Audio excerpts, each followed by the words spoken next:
Hello guys, welcome back to the channel. Thanks for tuning in. I hope you are having a fantastic Saturday. In this video I wanted to actually talk a little bit about, it's gonna be a little mix between diets and you can say spirituality, you can say the spiritual practice, and a lot of the things that's very common in this kind of space that most people are doing because they believe that they need to do them constantly and all the time. So I kind of just wanted to let you know that, as most of you are aware, because I think at least you have watched a few videos and since around March, and I kind of said that I changed my view, how I perceive the world and I perceive our life, basically. After I hired a mentor, Josh X, and we have had a lot of conversations, he kind of made me reevaluate a lot of the things that I thought was true before. And one of the things that I kind of like let go is this concept of trying to be perfect all the time. Because I think this is something that is very common in, let's say, the awakening community or the spiritual community, that people think that they have to be perfect with everything. And most people are actually suffering that they are not perfect. And let's face it, we are perfect as we are before we put in the mind to things. And the thoughts come into the process and say that you're not perfect, you should do this, you have to do this and that. But we're forgetting that we are perfectly as we are from the beginning. When our awareness gets connected to, in my case, this body, I'm perfect as I am, but I think I need to do so many things in order to be spiritual. So I just wanted to make a little video and talk about how I kind of like dropped the idea behind diets that I'm before trying to be almost transition to become fruitarian. I wanted to be this kind of almost like a monk, doing simmer attention, could never release my seed. I noticed clearly that I had a lot of,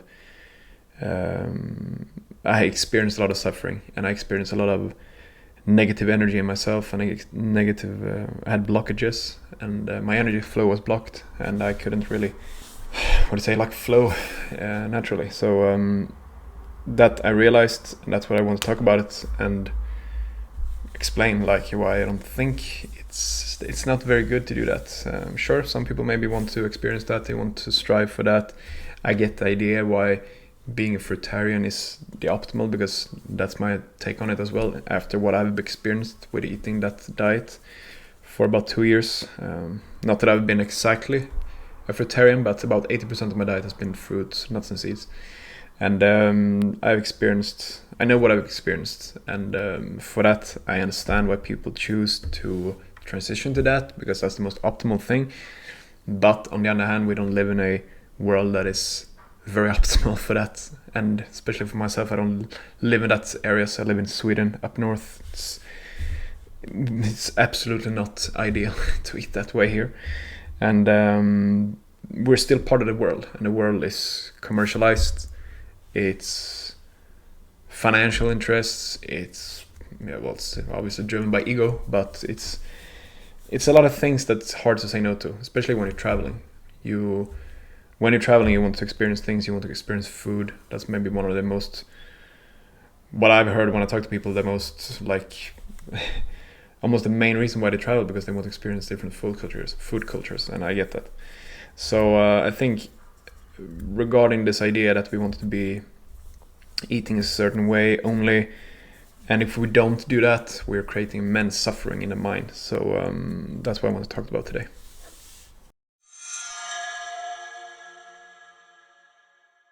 But when I started off with this, my kind of approach was that I always had in my mind that the longer into this, I wanted to become basically a fruitarian. That was kind of my idea.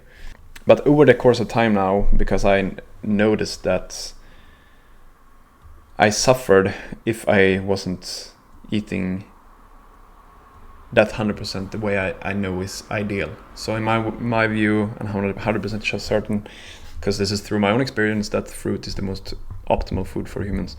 No doubt about it at all, whatsoever. Because you can clearly feel it when you've done it for a long time, that you know exactly how it works, how the body is reacting to certain things. So, because let's face it, everything that we eat, the whole idea behind it is for the body to convert it into energy. And fruit is the most easily assimilated thing that you can eat. once you cook something, you're destroying the enzymes in the food, which means that your body has to create new enzymes. And those enzymes contains fungus or candida, and candida is kind of the root cause for cancer. So if you are eating something in the raw state, you are getting the most bang for the bucket, you can say. You're getting the most nutrients, you're getting the most ideal energy, which is glucose. The body runs, especially the brain runs on glucose. That's why the body wants to take anything it possibly can to convert it in glucose before it goes into the fat stores. But what I noticed is that before, when I ate bad stuff, you can say cooked food, I always put down myself mentally. I was always in a state of suffering. I always felt that I was doing something wrong, and now I'm a failure, now I'm bad, and this and that, And the same goes not only with this. It was the same with when I was practicing simmer attention. I did that for 3 years. Did the same thing when I was relapsing. I put down myself to the place where I felt so bad the other day.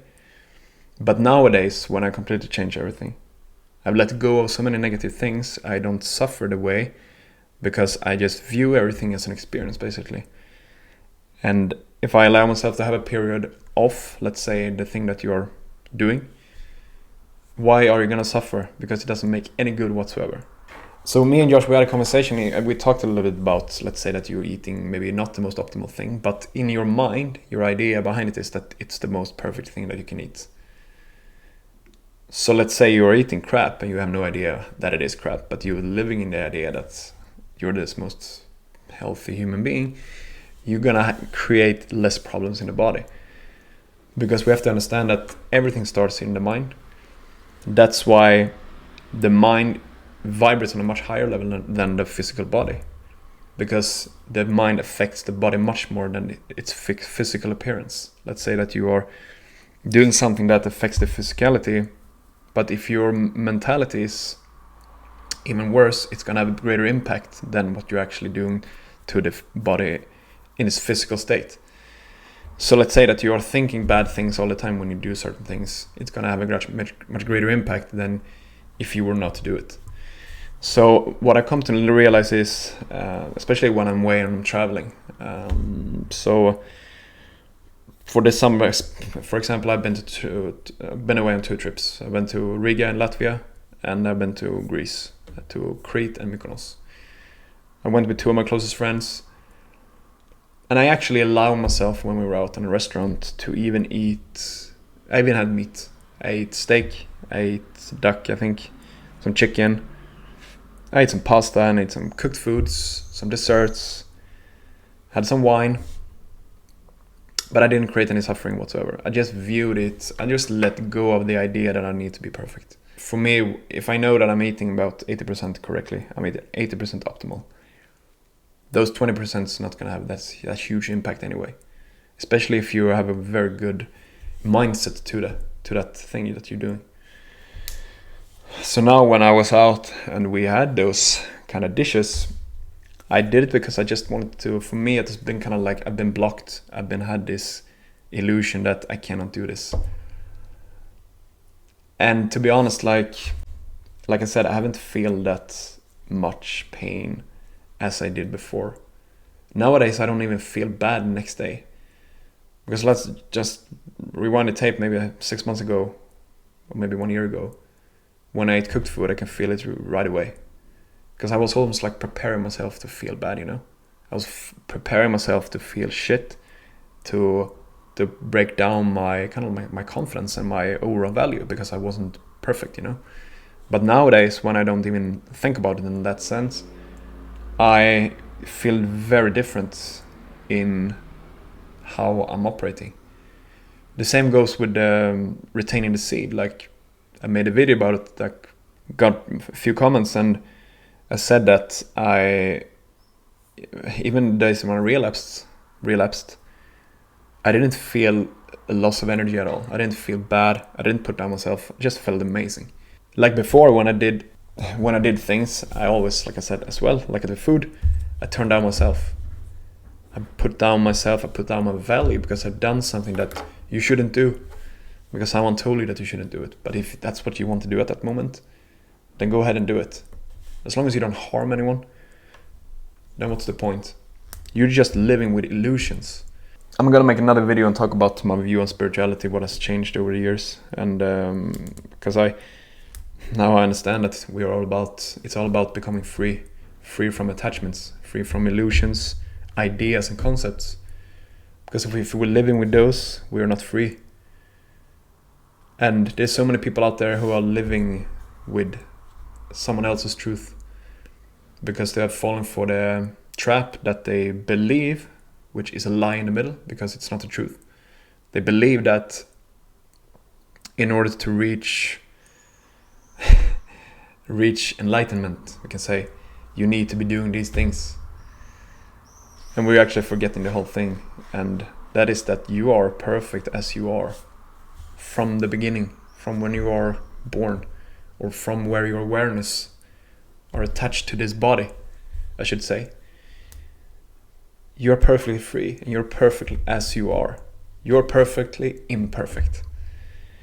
And when we can get to that place, we understand that, and we know that you're allowed to do things, even if someone say that, I mean, it's totally up to you. I think one of the very interesting spiritual gurus from the 80s and 90s was Osho, and I know that. So a video with him, and he said that he hates people who act like saints because they're the most boring people and the most fraudulent people on earth, because it's almost like they're acting, they are not really living the true self. And that's the same with people who live up in the mountains, or monks and saints like yogis, like I don't say you can do that. I mean, that could be an experience for sure. It can be that. I kind of lived almost like that for some time. Not to that extent, but almost. And I mean, sure, it can be your reality, but at the end of the day, is that really truly what you want to do? Is that really what you hear? There's so many things to experience out in the world. There's so many things to do and see and learn and partake in. So we just say no to everything because we had this idea that's not in line with this concept that I have here. Because if there's something that I've seen a lot of, I don't know if you have Instagram or something like that, TikTok maybe, but there's a lot of guys out there, people in general, and they think they know so much. They think they have accumulated every possibility of all the ancient scriptures. So from everything, from the ancient Egypt to Rome and Greece and all this stuff, and to all the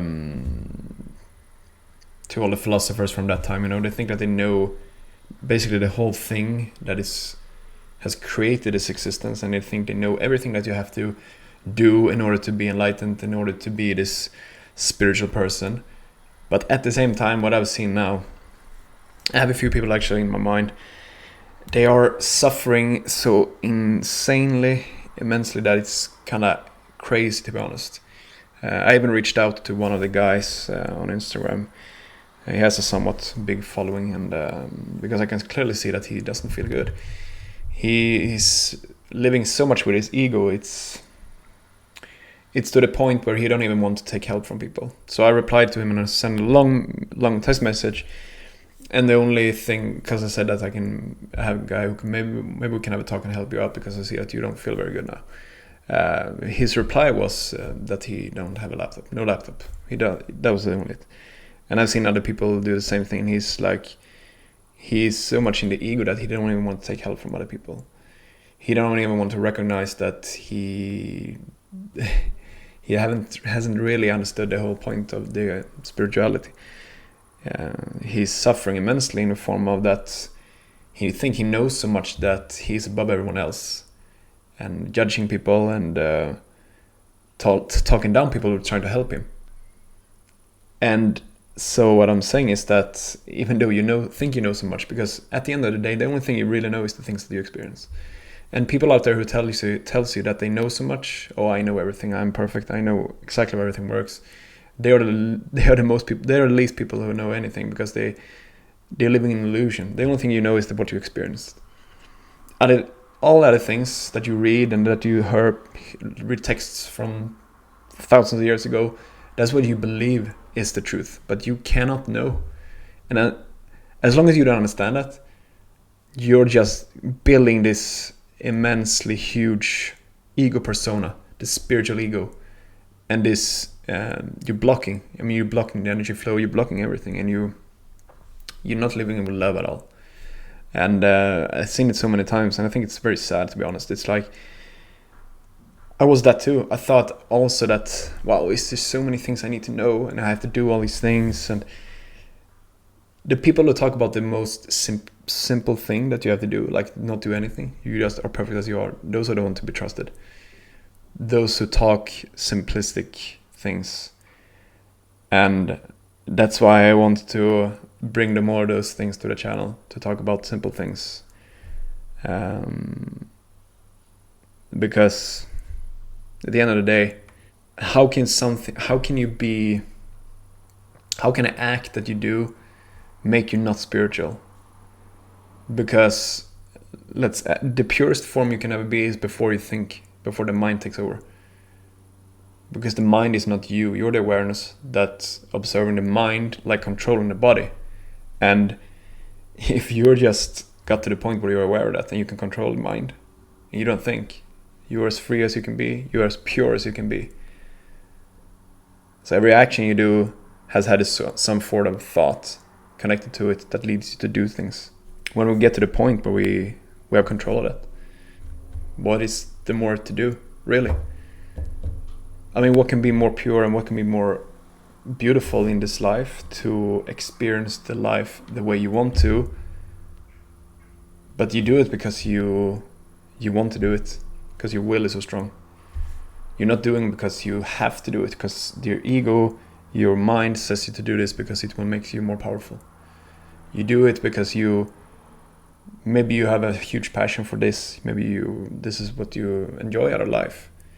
This is what you want to do because you do it for yourself. You're not doing it because you want validation from other people. I mean, how can we come to a better place than that? I think it's so sad when we see a lot of these people out there who they have a huge following. So many people follow them, and people actually think that they become idolized. And it's what the celebrities, Hollywood elites, like people idolize these people that they are above everyone else. It's crazy. Because their fame, their status, and only God knows if they are maybe put there as a project or as a experiment, because you don't even know how they got there in the first place. So why even bother why I idolize people like that? I think we have to stop with that. It's crazy. So I'm happy with the video. I think you got my message. Hope you liked it. Hit the like button, subscribe. And please leave a comment down below if it's something that you want me to talk about, you don't agree. I love that. So I appreciate it very much. And with that said, I'm done for today. Take care and see you soon.